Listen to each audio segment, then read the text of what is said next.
Isang ping pong ball lang ang kailangan niyo magawa, mailipat. Alam niyo, sabi ko nga, sobra ako natutuwa. Sobra akong proud na ang dami-daming nanonood ng Minute to Win It Last Man Standing.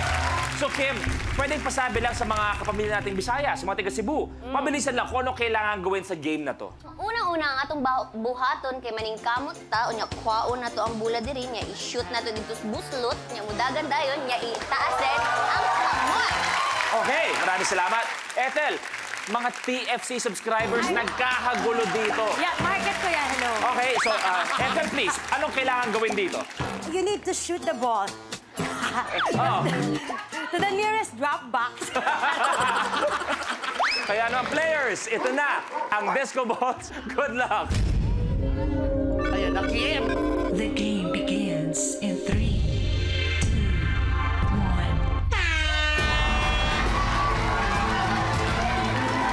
Isa lang ang kailangan.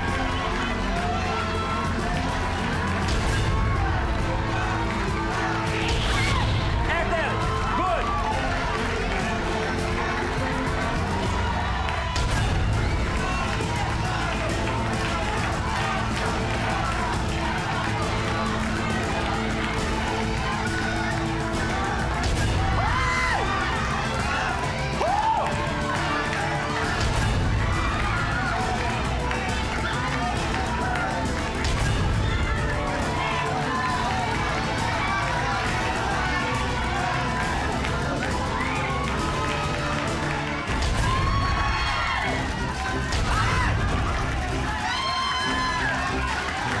Kim at Lassie na lang naglalaban.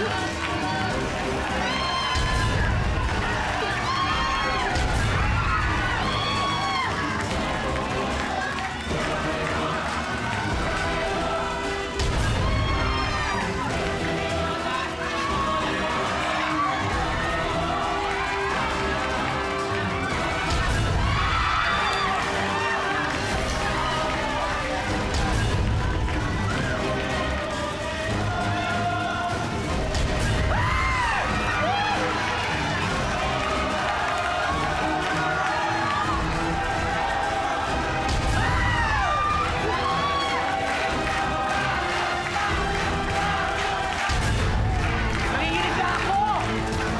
Ingat na huwag tumama sa kamay.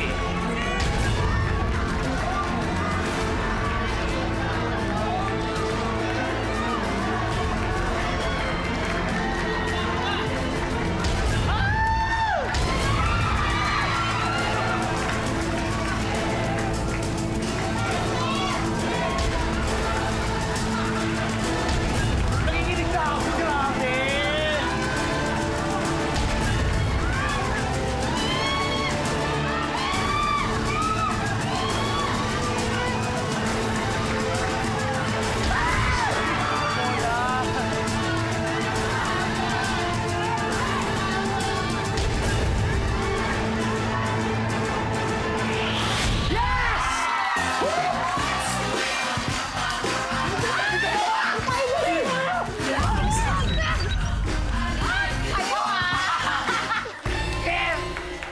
Kimboy! Maraming salamat, Kimboy. Tanggal ka ngayon, pero babalik ka pa tomorrow. Palagay natin, Kim Chu! Seryoso kayo? Itong dalawa talaga yung naiwan? Hindi natin pwede gawin ng paraan na iba na lang? Ano ba yan? Ha? Wag, Luis, wag. Maraming salamat. Magandang rehearsal ang ginawa natin ngayon lang. Players, pwede na kayo bumalik? Ano?